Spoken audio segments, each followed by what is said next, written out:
Then Joseph couldn't control himself before all those who stood before him, and he called out, "Cause everyone to go out from me." No one else stood with him while Joseph made himself known to his brothers. He wept aloud. The Egyptians heard, and the house of Pharaoh heard. Joseph said to his brothers, "I am Joseph. Does my father still live?" His brothers couldn't answer him, for they were terrified at his presence. Joseph said to his brothers, "Come near to me, please." They came near. He said, "I am Joseph, your brother, whom you sold into Egypt. Now don't be grieved nor angry with yourselves that you sold me here, for God sent me before you to preserve life. For these 2 years the famine has been in the land, and there are yet 5 years in which there will be no plowing and no harvest.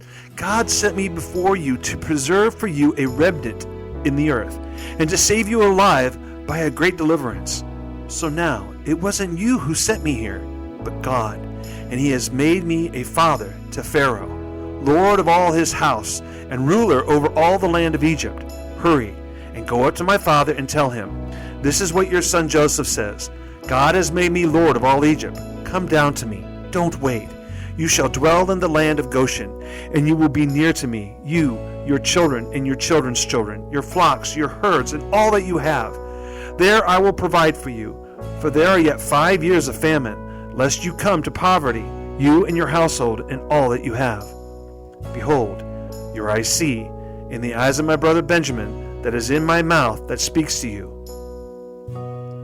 You shall tell my father of all my glory in Egypt, and of all that you have seen. You shall hurry and bring my father down here." He fell on his brother Benjamin's neck and wept, and Benjamin wept on his neck. He kissed all his brothers and wept on them. After that his brothers talked with him. The report of it was heard in Pharaoh's house, saying, "Joseph's brothers have come." It pleased Pharaoh well and his servants. Pharaoh said to Joseph, "Tell your brothers, do this, load your animals and go, travel to the land of Canaan. Take your father and your households and come to me, and I will give you the good land of Egypt, and you will eat the fat of the land.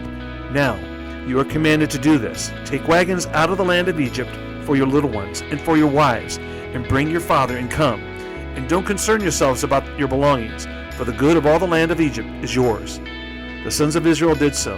Joseph gave them wagons according to the commandment of Pharaoh, and gave them provisions for the way.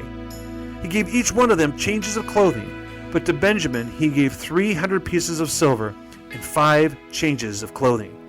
He sent the following to his father: 10 donkeys loaded with the good things of Egypt, and 10 female donkeys loaded with grain and bread and provisions for his father by the way.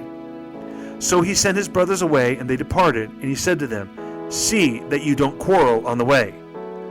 They went up out of Egypt and came into the land of Canaan to Jacob their father. They said to him, saying, "Joseph is still alive, and he is ruler over all the land of Egypt." His heart fainted, for he still didn't believe them.